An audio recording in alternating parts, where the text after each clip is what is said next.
جیسے آبیتی مذہب شیخ ذکیر رحمۃ اللہ لکھتے ہیں نا کہ بانی تبلیغ مولانا الیاس صاحب رحمۃ اللہ علیہ کا جب وصال ہو گیا تو تبلیغی جماعت کے امیر بن کے مولانا یوسف صاحب کاندھیلوی رحمۃ اللہ علیہ۔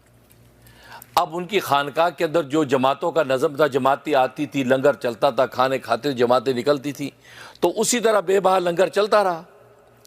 تو شیخ ذکیر رحمۃ اللہ علیہ فرماتے کہ میں نے مولانا یوسف صاحب سے کہا کہ چچا جان کی بات اور تھی، کیونکہ رشتے میں مولانا الیاس صاحب رحمۃ اللہ علیہ حضرت شیخ زکریا کے چچا ہیں، کیونکہ حضرت شیخ ذکیر رحمۃ اللہ علیہ کے والد مولانا یحییٰ صاحب کاندھیلوی وہ مولانا الیاس صاحب رحمۃ اللہ علیہ کے بڑے بھائی ہیں۔ تو کہتے میں نے مولانا یوسف صاحب سے کہا کہ چچا جان کی بات اور تھی، آپ ذرا اخراجات کو کنٹرول کر کے چلائیں۔ کیا مطلب یہ تھا کہ چچا جان کا اللہ سے ایک ایسا تعلق تھا، اللہ سے غیب سے نصرت ہوتی تھی، خزانہ غیب سے آتا تھا۔ اب آپ نے اگر وہی اخراجات اسی طرح چلائے تو کہیں یہ نہ ہو کہ کل کو آپ کو دشواری پیش آئے، آپ اخراجات روکیں۔ کہتے میں نے یہ بات کہی، حضرت شیخ ذکیہ فرماتے ہیں مولانا یوسف صاحب نے ایسا جواب دیا کہ آج بھی سوچتا ہوں تو ایمان تازہ ہو جاتا ہے۔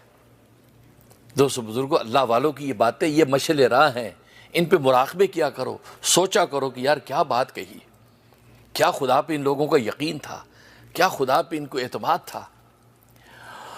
تو میں نے کہا کہ بھائی جان ذرا اخراجات کنٹرول کر کے چلائیں، چچا جان کی بات اور تھی۔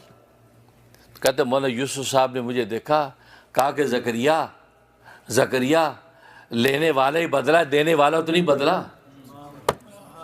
کیا بات، اللہ، یہ میں جب بھی سنتا اور پڑھتا ہوں بس کہتے دل فگار، آنکھیں اشکبار ہو جاتی۔ کیا ایمان تھا یہ ہمارے بزرگوں کا، کیا بزرگوں کی زندگی۔ کہا کہ زکریا لینے والا ہی بدلا، دینے والا تو نہیں بدلا۔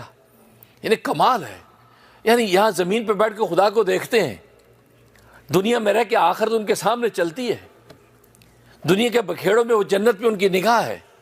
کیا لوگ، یہ مادیت کے پردے ان کی نگاہوں کے سامنے کچھ بھی نہیں ہے، اور ہم اونچی بلڈنگوں سے امپریس، اونچی فضاؤں سے امپریس، کچھ بھی نہیں۔ وہ کیا کہاں سے کہاں پہنچے۔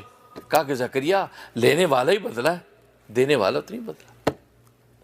وہی ہوا کہ اخراجات اسی طرح چلتے رہے اور اللہ کی مزید نصرت آتی رہی۔